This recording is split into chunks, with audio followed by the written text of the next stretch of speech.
সেই সুপ্তিকে বলেছিল সে যেন নিজেই নিজের হাত কেটে প্রত্যাশার উপর দোষ চাপিয়ে দিতে, এমনভাবে যেন দোষ চাপায় যেন সেটা সবাই বিশ্বাস করে যে প্রত্যাশা এই কাজটা করেছে। সে চাইছিল প্রত্যাশার প্রতি সবার মনকে পিষিয়ে দিতে, কিন্তু সুপ্তি তাতে সফল হয়নি।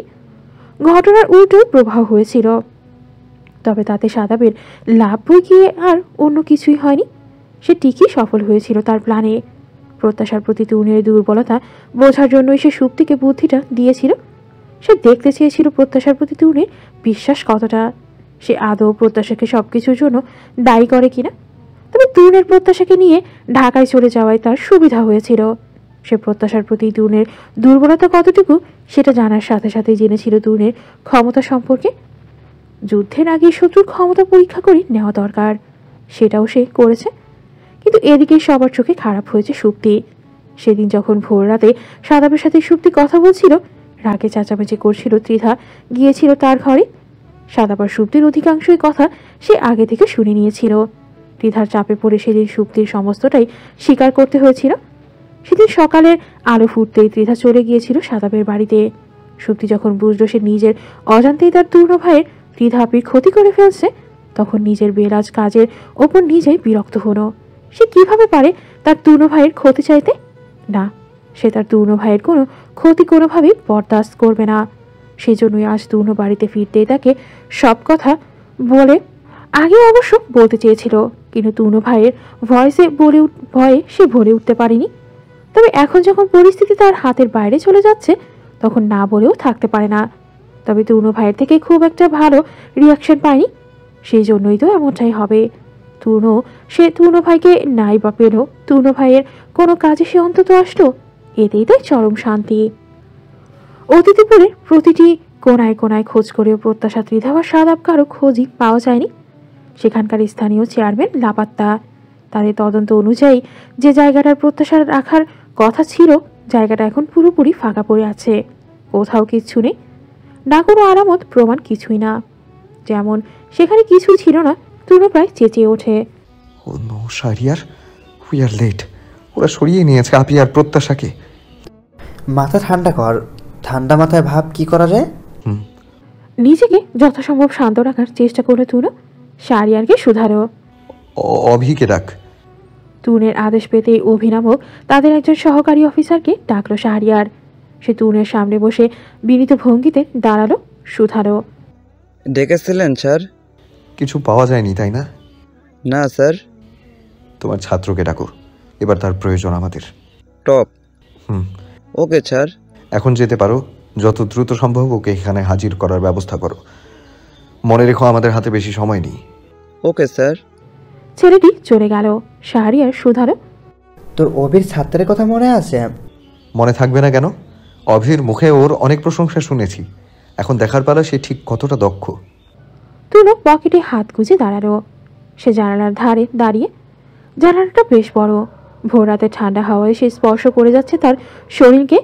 সে এক দৃষ্টিতে তাকিয়ে আছে অনন্ত অন্ধকারের দিকে।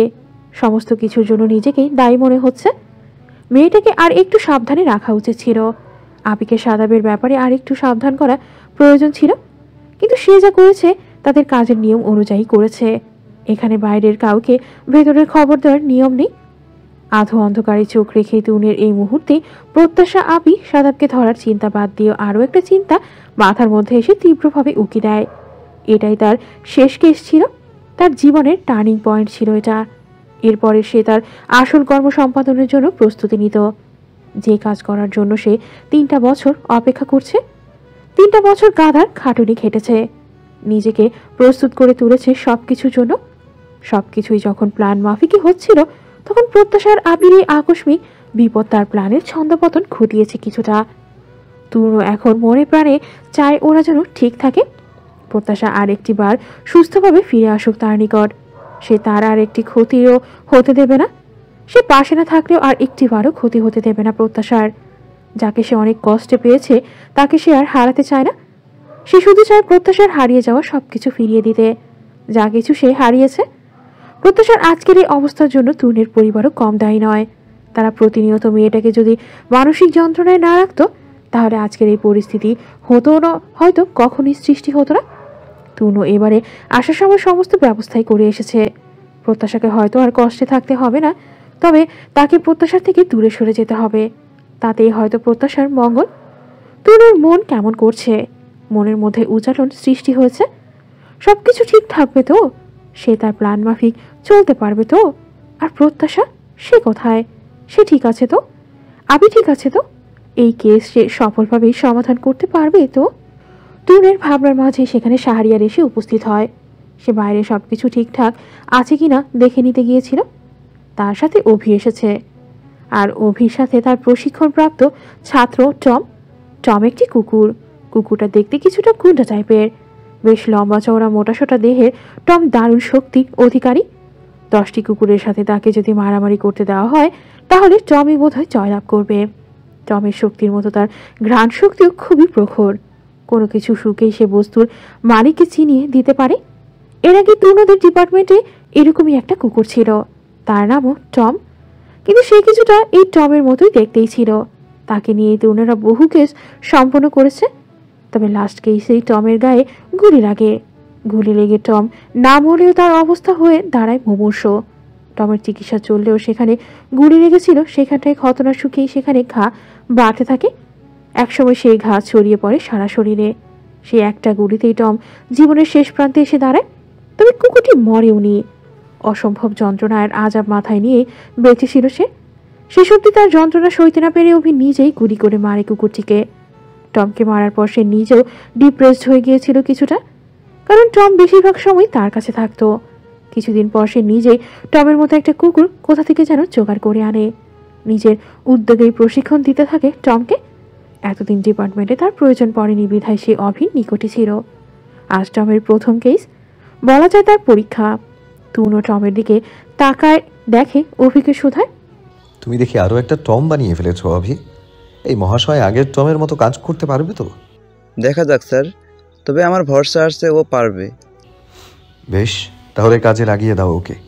অভি তুনের কথায় মাথা নেড়ে সায় দিয়ে টমকে নিয়ে বেরিয়ে গেল ঘর হতে। টমকে এক এক করে প্রতিটা ঘরে নিয়ে যাওয়া হলো। প্রতিটা মূলত একটি গুদাম ঘর, অতিথিপুরের চেয়ারম্যানের চাল রাখার গুদাম ঘর। সে মূলত চালের ব্যবসায়ী। তুনের ধারণা প্রত্যাশাদের এখানেই রাখা হয়েছিল, কেননা অতিথিপুরের আর সব স্থানীয় বাড়িঘর এরকম একটা জায়গায় কাউকে কিডন্যাপ করে রাখার জন্য পারফেক্ট। তাছাড়া চেয়ারম্যানের পরিবারকে জিজ্ঞাসাবাদ করে এই জায়গাটার খোঁজ তারা পেয়েছে। চেয়ারম্যানের পুরো পরিবারই এখন তুর্নদের জিম্মিতে। অভি চলে যেতেই শাহরিয়ারের এগিয়ে এলো তুর্নের দিকে, শান্ত কণ্ঠে শুধালো, কি ভাবছিস? সব ঠিক হয়ে যাবে তো? জানি না, কেমন যেন মনে হচ্ছে কিচ্ছু ঠিক হবে না। তুই অতিরিক্ত চিন্তা করছিস বলে এরকম চিন্তা হচ্ছে। এত চিন্তা করিস না। তুই আমার অবস্থাটা বুঝতে পারছিস না শাহরিয়ার? পারছি, বুঝতে পারছি। তুই প্রত্যাশার প্রতি অতিরিক্ত অবসেট হয়েছিস, সেজন্য এরকম মনে হচ্ছে।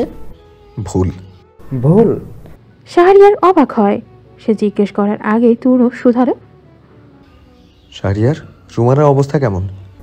ব্যাটার, কিন্তু তুই কি বলেছিলে প্রত্যাশার প্রতি অবসান থেকে তোর চিন্তা হচ্ছে না? তাহলে কিসের জন্য চিন্তা হচ্ছে? হচ্ছে অনেক কিছুর জন্যই। তোকে অনেক কিছুই বলার ছিল শাহরিয়ার, কিন্তু পরে আর সময় পাবো কিনা জানি না, তাই এখনই তোকে কিছু কথা বলে রাখি। এভাবে বলছিস কেন? জানি না, আবার কোনো কিছুই ভালো লাগছে না। বাড়িতেও অনেক কিছু বলার ছিল, কিন্তু কিছুই বলতে পারলাম না। কি কথা? তুই খুব ভালো করে জানিস যে আমি কেন এই পেশায় এসেছি, কেন এত সূক্ষ্মভাবে সব কিছু করার চেষ্টা করি। 3 বছর ধরে আমি কি করে আসছি। সাথে এটাও ভালো করে জানিস এটা আমার শেষ কেস। এরপর ডিপার্টমেন্টের হয়ে আমি আর কাজ করব না, কাজ করব নিজের স্বার্থে। তবে আমার কাজের জন্য আমি প্রত্যাশার আর কোনো ক্ষতি বরদাস্ত করব না। আজ শুধুমাত্র আমার জন্যই প্রত্যাশার এই অবস্থা, শুধুমাত্র আমার জন্য।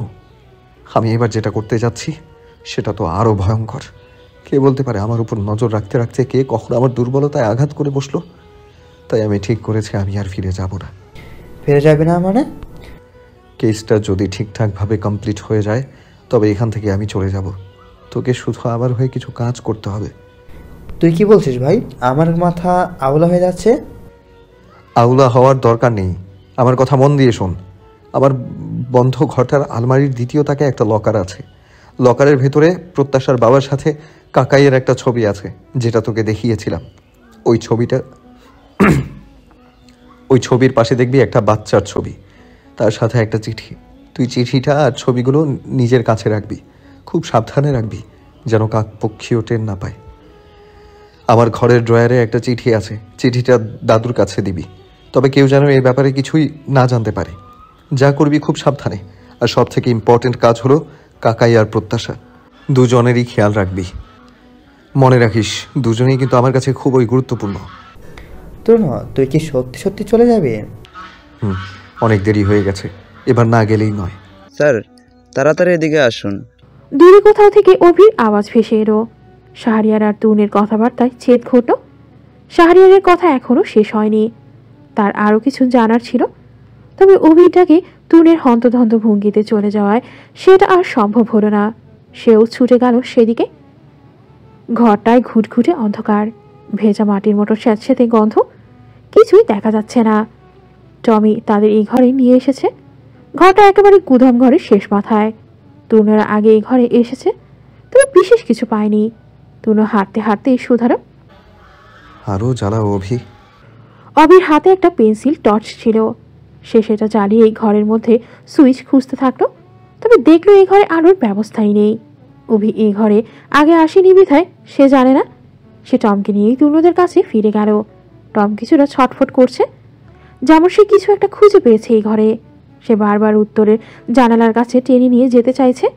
তুনোরা সেদিকেই গেল। টম জানালার পাটাতনের পেছন দিকের নিচের অংশটা শুকতে লাগলো। ওই জায়গাটাই বারবার সে দেখাচ্ছে তুনোদের।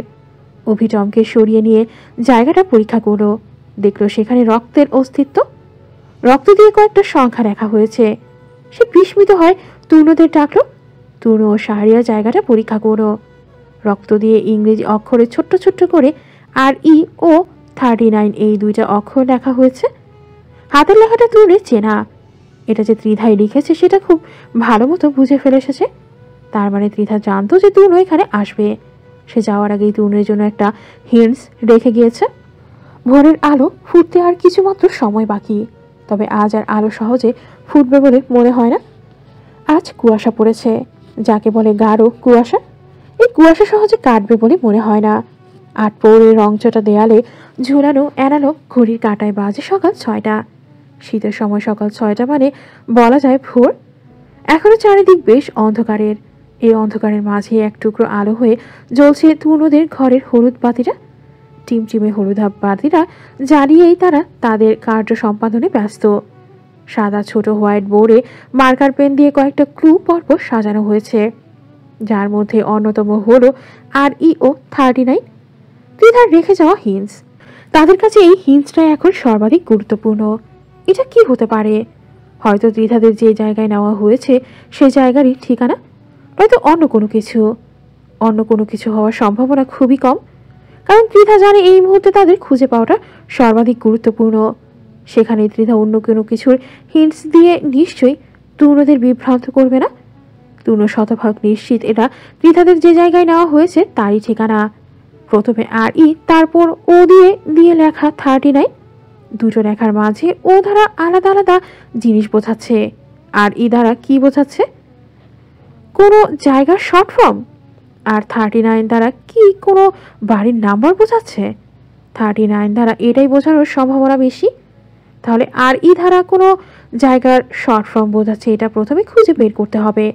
তাহলে বাড়ি খুঁজতেও কোনো অসুবিধা হবে না। তবে RE দ্বারা ঠিক কোন জায়গাটা বোঝাচ্ছে? শাহরিয়ার, অতিথিপুরের আশেপাশে এমন কোনো জায়গা আছে যার ইংরেজি শর্ট ফর্ম RE? শাহরিয়ার মাথা নাড়ল, যার অর্থ নেই। তুনো মার্কার পেনটা আঙ্গুলের ডগায় ঘোরাতে ঘোরাতে বলে, অভি, ম্যাপটা নিয়ে এসো আর সবাইকে ডাকো এক্ষুনি। Okay sir. অভি চলে গেল। শাহরিয়ার শুধালো, তোর কি মনে হয় RE দিয়ে কি কোনো জায়গাটা শর্ট ফর্ম বোঝাচ্ছে? মনে তো হচ্ছে তাই। আর 39? হয়তো বাড়ির নম্বর। আগে RE এর মানে খুঁজে বের করতে হবে, তাহলে ওটা বের করা সহজ হবে। আচ্ছা, মনে কর আমরা যেটা ভাবছি সেটা উল্টো হলো। আপনি হয়তো অন্য কোনো হিন্টশট দিয়েছে। আমি এতটুকু শিওর আপি ওদেরকে যে জায়গায় নিয়ে যাওয়া হয়েছে সেটারই হিন্টস দিয়েছে। হয়তো ওদের কথাবার্তার মাধ্যমে আপি এতটুকুই শুনেছে। তবে কি? আরও একটা সম্ভাবনা থাকতে পারে। এটার মানের ম্যাপটা আগে দেখতে দে, তারপর বলছি। হুম। অভি ম্যাপটা নিয়ে এলো, সাথে তাদের সাথে যে অন্য অফিসার এসেছিল তাদেরকেও নিয়ে এলো। সবাই একই ভঙ্গিতে স্ট্রেইট হয়ে দাঁড়ালো। তূর্ণ অভির কাছ থেকে ম্যাপটা নিয়ে পিন দিয়ে সেখানে থাকা হোয়াইট বোর্ডে আটকালো। অতিথিপুরের আশেপাশের গ্রামগুলো হলো রূপগঞ্জ, সুকুমারী, সুখানপুকুর, হরদহ, রায়পুর, কুমদি পাড়া। গ্রামগুলো পরপর। তূর্ণের ধারণা তাদের এখানেই কোনো গ্রামে নিয়ে যাওয়া হয়েছে, কারণ তাদেরকে শহরে নিয়ে যাওয়ার মতো ভুল এই মুহূর্তে সাদাবন্ত তো করবে না, যেখানে পুলিশ বাহিনী শহরে যাওয়ার রাস্তা ব্লক করে রেখেছে। কিন্তু কোন গ্রাম দিয়ে যাওয়া হয়েছে? আর দিয়ে শুরু হয় রূপগঞ্জ ও রায়পুর, আর ই দিয়ে নামের শেষ অক্ষর। গ্রামের নাম দুটোকে ইংরেজিতে অ্যালফাবেট করলে রূপগঞ্জ আর রায়পুর। নামের শেষ অক্ষর নয়। তাহলে অভি, এই গ্রামগুলো বিশেষ করে রূপগঞ্জ ও রায়পুরের চেয়ারম্যান বা মেম্বার সম্পর্কে খোঁজ নাও। তাদের নাম ধাম এভরিথিং তাদের সাদাবের সাথে কোনো লিঙ্ক থাকতে পারে কিনা যতটুকু পারো, আর যত তাড়াতাড়ি পারো। দরকার পড়লে আমাদের অফিসারদের পাঠাও সেখানে, তবে ইমিডিয়েট তথ্য সংগ্রহের জন্য স্থানীয় থানার সাহায্য নাও। মনে রেখো, আমাদের হাতে কিন্তু বেশি সময় নেই। Okay sir. অভি চলে গেল, তার পিছু পিছু চলে গেল বাকি অফিসারগুলো। এখন প্রত্যেক গ্রামের স্থানীয় পুলিশের কাছ থেকেই তারা এই খবরাখবরগুলো বের করবে। তাদের থেকে অ্যাকিউরেট খবর কেউ দিতে পারবে না। ঘড়ির কাঁটা টিকটিক করে এগিয়ে চলেছে, সাথে দুনিয়ার চিন্তা বেড়ে চলেছে। তারা যতই আপি আর প্রত্যাশার কাছে পৌঁছাতে দেরি করবে, তত তাদের বিপদ। প্রত্যাশা নিখোঁজের 14 ঘন্টা ওভার হয়েছে। আপি 2 দিন যাবৎ রয়েছে সাদাবের কাছে, তার উপর সে প্রেগনেন্ট। না জানি সাদাব তার সাথে কেমন আচরণ করছে, নিজের বাচ্চাটার কথা আদৌ ভাবছে কিনা কে জানে, নাকি তার সাথেও অমানুষের মতো আচরণ করছে। আর প্রত্যাশা, সে কেমন আছে? মেয়েটার সাথে জানি কি করেছে ওরা। না না, প্রত্যাশার সাথে কিছু করেনি ওরা, করতে পারে না। আর যদি করেও থাকে তাহলে সে তাদের ছাড়বে না, জ্যান্ত পুঁতে ফেলবে। তোর না শাহরিয়ার ডাকে তূর্ণের ভাবনা সুতো কাটলো। সে একটা কাঠের চেয়ারে মাথায় হাত ঠেকিয়ে মাথা নিচু করে চোখ বন্ধ করে বসেছিল। এবারে সে চোখ তুলে তাকালো। শাহরিয়ার ওর সামনে থাকা একটা কাগজ মেলে ধরল। কাগজে গ্রামগুলোর চেয়ারম্যান বা মেম্বারের নাম ধাম লেখা। এগুলো তার স্থানীয় থানায় ফোন করে জেনেছে। তাছাড়া তাদের অন্যান্য অফিসারগুলোকেও সেখানে পাঠানো হয়েছে। তূর্ণ কাগজটাই চোখ বোলালো। 1 রূপগঞ্জ, আবুল হাসান চেয়ারম্যান। 2 সুকুমারী, আব্দুল গফার মেম্বার। 3 সুখানপুর, ইয়াসিন ফারুক চেয়ারম্যান। 4 হরদহ, বাহাউদ্দিন বাবু মেম্বার। 5 রায়পুর, রাফসান আহমদ এমপি। এই অবধি এসে থেমে গেল তূর্ণ। তাকে আর কুমুদিপাড়া অবধি যাওয়া লাগলো না। সে যা বোঝার ইতিমধ্যেই বুঝে ফেলেছে। রায়পুরের অধিবাসী এমপি রাফসান আহমদ। নামটিকে ইংরেজিতে অ্যালফাবেট করে লিখলে হয় রাফসান আহমদ। এনার নামের প্রথম 2টি অক্ষর হলো আর ও ই। তুমি এখন শতভাগ নিশ্চিত আপি এই হিন্টসটাই দিয়েছে। তার মানে ওদেরকে রায়পুরে নিয়ে যাওয়া হয়েছে, আর ওদের সাহায্য করেছে রায়পুরের অধিবাসী এমপি রাফসান আহমদ। তূর্ণকে রাফসান আহমদ নামটিকে মার্ক করতে দেখে শাহরিয়ার না বলতেও বিষয়টি বুঝল। সে অবাক কণ্ঠে বলল, এটা কি সংসদীয় আসনের এমপি রাফসান আহমদ? শুধু এমপি নয় স্যার, সাথে বংশীয় জমিদারও আছে। কথাটি বলল অভি। শাহাদাব যদি রাফসান আহমদের এই সাহায্য নিয়ে থাকে, তাহলে সেটা আমাদের জন্য ফেস করা ডিফিকাল্ট হবে। তোর না, তুই হয়তো জানিস না রাফসানের আহমদ কতটা ডেঞ্জারাস লোক। শাহরিয়ার স্যার ঠিকই বলতেছে স্যার। রায়পুর ছাড়াও বাকি যে 5টা গ্রামের নাম আপনি উল্লেখ করেছেন, এখানকার সব কয়টা গ্রামই রাফসান আহমদেরই আধিপত্য। ওই যে বললাম, বংশ পরম্পরায় জমিদার তিনি। শাহরিয়ার ও অভির কথা তূর্ণ কতটা শুনল বোঝা গেল না। সে এক নজরে কাগজটার দিকে তাকিয়ে আছে, যেমন কিছু একটা ভাবছে। শাহরিয়ার তাকে ফের শোধালো, তুই কি শিওর এই রাফসান আহমদের এই সাহায্য নিয়ে শাহাদাব আর ওদেরকে রায়পুরে রাখা হয়েছে? অভি, এখান থেকে রায়পুরের দূরত্ব কত? একরের তো বলতে পারবো না স্যার, তবে 40-41 কিলোমিটার তো হবেই। 40-41 নয়, 39 কিলোমিটার দূরত্ব অতিথিপুর থেকে রায়পুরের। আপির দিয়ে হিন্টস এবার পুরোপুরি ক্লিয়ার। ওদেরকে রায়পুরেই নিয়ে যাওয়া হয়েছে, আর সেটাও রাফসান এহমাতের ডেরায়। এবার কি করবি? রায়পুরে যাব? কিন্তু স্যার, আহমাদদের কোনো জায়গায় আমরা ঢুকতে পারবো না। শুনেছি তাদের মিলস ফ্যাক্টরি সব কিছুই কড়া নজরদারিতে থাকে।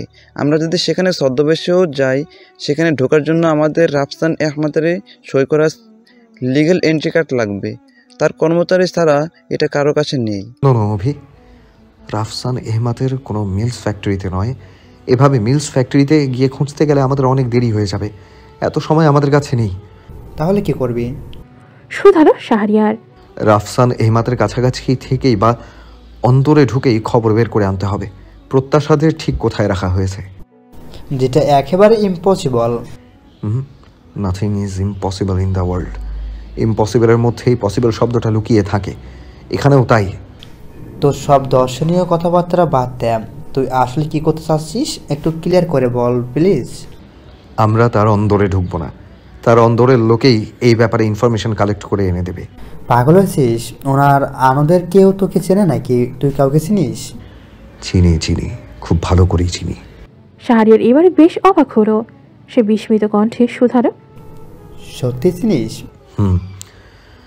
কে সে যে তোর হয়ে তোর আনন্দের এই কাজ করবে? এহমাত রৌদ্র, স্বয়ং রাফসান এহমাতের বড় ছেলে। হোয়াট? ইয়াপ। পাগল আছিস তুই? ওনার ছেলে তোকে সাহায্য করতে যাবে কেন? এক মিনিট, তুই ওনার ছেলেকে চিনলে কিভাবে? ইটস সিক্রেট, শুধু এটুকুই শুনে রাখ, রাফসান এহমাতের বড় পুত্র এহমাত রুদ্রই আমাদের সাহায্য করবে, অন্দরের খবর বের করে এনে দেবে। আচ্ছা একটা কথা বল, উনি আমাদের সাহায্য করতে যাবে বা কেন? কারণ আমি তাকে সাহায্য করেছি, সাহায্যের বদলে সাহায্য। কথাটা বলে আলগোছে হাসল তুনো। যেমন তার রাফসান এহমাতের অন্দরের ভেতর থেকে ইনফরমেশন কালেক্ট করার একটা শক্তপোক্ত ব্যবস্থা হয়ে গিয়েছে। তবে শাহরিয়ার বিষয়টা নিয়ে খুব একটা শান্ত হতে পারল না। এহমাত রৌদ্রের সাথে তুনির কিভাবে লিঙ্ক থাকতে পারে? সকালের আলো ফোটার সাথে সাথে বেরিয়ে পড়েছে তুনোরা রায়পুরের উদ্দেশ্যে। তুনো আর শাহরিয়ার আছে শুধু গাড়ির মধ্যে।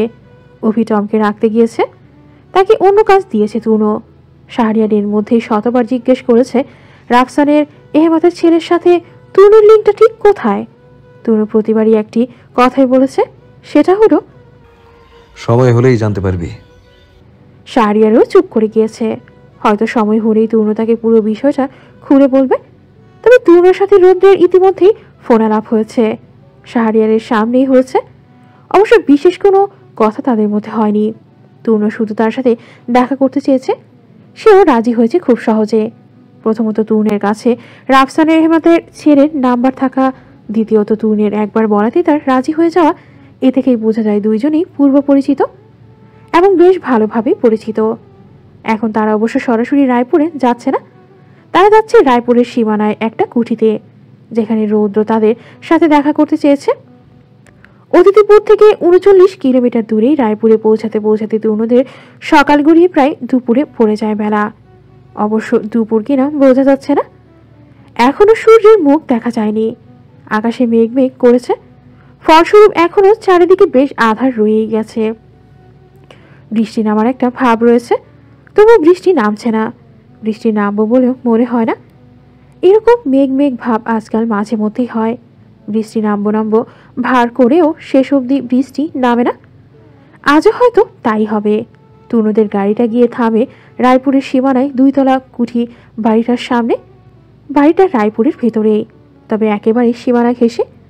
তাদের গাড়িটা সেখানে থামতে সেখানে ৬০-৭০ বয়সী একজন বৃদ্ধ এসে দাঁড়ায়, যেমন সে তুনুদের জন্য সেখানে অপেক্ষা করছিল। তুনুরা গাড়ি থেকে নামতে এসে লম্বা চওড়া একটা সালাম দেয়। তুনুরা সালামের জবাব দিতে সে হন্তদন্ত ভঙ্গিতে শুধায়, আসতে কোনো অসুবিধা হয়নি তো স্যার? না, সব ঠিকই আছে। রুদ্র কোথায়? সাহেব ঘুমাচ্ছেন, আপনাদের কথা বলেছিল। আপনারা চলুন, আমি ডেকে দিচ্ছি। এখনো ঘুমাচ্ছে? শাহরিয়ারের বিস্মিত স্বর। বৃদ্ধ বেশ স্বাভাবিক স্বরেই বলল, হ্যাঁ আপনারা আসুন, আপনারা আসলেই ডেকে দিতে বলেছিল, আমি এক্ষুনি দেখে দিচ্ছি। হ্যাঁ চলুন। কথাটা বলল তুনো। পরপর সে ও শাহরিয়ার এগিয়ে গেল বৃদ্ধের সহিত। শাহরিয়ার বাড়ির মধ্যে ঢুকে ক্ষণে ক্ষণে বিস্মিত হচ্ছে। এত বড় একটা বাড়ি, অথচ এক ফোঁটা আলো নেই। কোথা থেকে যেন সামান্য আলো এসে ঘরটাকে স্বল্প আলোয় আলোকিত করছে। আলোর পরিমাণ খুবই কম, শুধু চোখে দেখে চলার মতোই আলো। বাড়িতে না আছে আলো, না আছে একটি লোকজন, শুধু আছে আধারের মাঝে আছে শুনশান নীরবতা। তরুণদেরকে ড্রয়িং রুমের সোফায় বসতে দিয়ে বৃদ্ধ তাদের জন্য নাস্তা নিয়ে এলো। তরুণ বেশ স্বাভাবিক স্বরেই বলল, এসবের প্রয়োজন নেই, এগুলো প্লিজ নিয়ে যান। আমাদের হাতে সময় খুবই কম। রুদ্রকে ডেকে দিন একটু তাড়াতাড়ি। হ্যাঁ হ্যাঁ, আমি যাচ্ছি, তবে কিছু অন্তত মুখে দিন। সাহেব বলেছে আপনারা সাহেবের খাস মেহমান, আপনাদের খাতিরের কোনো যেন ত্রুটি না হয়। আমরা এখানে খাদের যত্ন খেতে আসিনি, আপনি রৌদ্রকে ডেকে দিন। বিরস মুখে শুধালো শাহরিয়ার। তুরো ওকে হাতের ইশারায় থামিয়ে দিয়ে বৃদ্ধকে সেগুলো সেখানেই রেখে রুদ্রকে ডাকতে যেতে বলল। বৃদ্ধ চলে গেল। শাহরিয়ার বেশ বিরক্ত কণ্ঠে বলল, কী লোক ভাই, বলা হলো তাড়াতাড়ি দেখা করব, আর মহাশয় এখনো ঘুমাচ্ছেন, আমাদের অপেক্ষা করি। আচ্ছা, দুপুর 12টার সময় ঘুমাই কে ভাই? আপনাদের কিন্তু বেশিক্ষণ অপেক্ষা করায়নি, এতটা বিরক্ত হওয়া উচিত নয় মিস্টার। তাদের কানে ভেসে এলো কথাটি। দুজনেই সিঁড়ির দিকে তাকালো। বৃদ্ধর সাথে রৌদ্র নেমে এসেছে। কথাটা সে শাহরিয়ারকেই বলেছে। শাহরিয়ার কিছুটা অবাক হলো ছেলেটাকে দেখে। ছেলেটাকে সে কোথাও একটা দেখেছে, তবুও কোথায় দেখেছে মনে করতে পারছে না। ছেলেটার পরনে একটা থ্রি-কোয়ার্টার, গায়ে হাতা লম্বা গেঞ্জি, তার উপরে একটা লাল চাদর গায়ে জড়িয়েছে, পায়ে চটি স্যান্ডেল। ছেলেটার মুখের দিকে তাকিয়ে মনে হচ্ছে মুখে আর মাথায় চুলদাড়ির জঙ্গল বাঁধিয়েছে সে। শাহরিয়ারের ধারণা এই অতিরিক্ত চুলদাড়ির জন্যই সে বোধ করে ছেলেটাকে চিনতে পারছে না। ছেলেটি শাহরিয়ারের দিকে ফিরে হাসতে হাসতে এগিয়ে আসতো। তাতে শাহরিয়ার একটু অপ্রস্তুত হলো। তা দেখে ছেলেটার হাসি বোধ করি আরও একটু বিস্তৃত হলো। সে তরুণের দিকে তাকিয়ে হেসে শুধালো, কেমন আছেন মিস্টার ফায়াজ? হঠাৎ আমার সাথে দেখা করতে চাইলেন যে? কথাটা জিজ্ঞেস করতে করতে সে তরুণদের বরাবর সোফাটায় বসলো। তরুণ স্বাভাবিক স্বরেই বলল, এই তো আছি কোনো রকম। তবে আপনার বাবা বোধহয় খুব ভালো একটা থাকতে দিচ্ছে না। আমার বাবা? হ্যাঁ। সেই জন্য কি আমার সাথে দেখা করতে চাইলেন? বলতে পারেন সেজন্যই। চা ঠান্ডা হয়ে যাচ্ছে, চা নিন। এসবের দরকার নেই, আর আমাদের হাতে বেশি সময় নেই রুদ্র। খুব তাড়াহুড়োয় আছেন মনে হয়। হ্যাঁ। আচ্ছা, এত যখন তাড়াহুড়োয় আছেন তাহলে বলে ফেলুন আপনার সমস্যা, আমি ঠিক কিভাবে আপনাকে সাহায্য করতে পারি। আর তার আগে আমার আত্মীয়তা একটু হলেও গ্রহণ করুন ফায়াজ। তরুণের নিকট মনে হলো এই ছেলে তাদের চা না খাইয়ে ছাড়বে না। সে বিনা বাক্য ব্যয়ে একটি কাপ তুলে নিল। শাহরিয়ারকেও ইশারায় নিতে বলল। তাদেরকে চায়ের কাপ তুলতে দেখেই রৌদ্র ঠোঁট এড়িয়ে হাসল। সাথে সাথে নিজেও একটা কাপ তুলে নিল, বলল, এবার ঠিক আছে, শুধু মুখে আপনার সমস্যা শুনতে ভালো লাগতো না, এবার চা খেতে খেতে আপনার সমস্যা খুলে বলুন। তনু চায়ের কাপে চুমুক না দিয়ে সমস্তটা খুলে বলল। পুরো সময়টাই রৌদ্র চুপ থাকলো, একটা কথাও বলল না, শুধু নিঃশব্দে নিজের চাটুকু শেষ করো। তনুর কথা শেষ হলে সে গম্ভীর কণ্ঠে শুধালো, আপনি কি চাইছেন? আমি বিভীষণের মতো গড়ের খবর বাইরেতেই? আপনার স্ত্রী যদি আমার বাবার জিম্মায় থাকে, আমি কেন সে খোঁজ নিতে যাব? তার মানে বলতে চাইছেন দেবেন না? দিলে বিভীষণ মার্কা কাজ হয়ে গেল না? বিভীষণ মার্কা কাজ হলেও তো সমস্যা নেই। বিভীষণকে আমরা খারাপ ভাবি, ঘরের শত্রু বলতে আমরা বিভীষণকেই বুঝি। তবে আপাত দৃষ্টিতে বিভীষণ কিন্তু খারাপ নয়। রাবণ ছিল অন্যায়, রাম ছিল ন্যায়। সে কিন্তু রাম অর্থাৎ ন্যায়ের পক্ষেই ছিল। আপনিও না হয় বিভীষণ মার্কা কাজ করে ন্যায়ের পক্ষেই থাকলেন।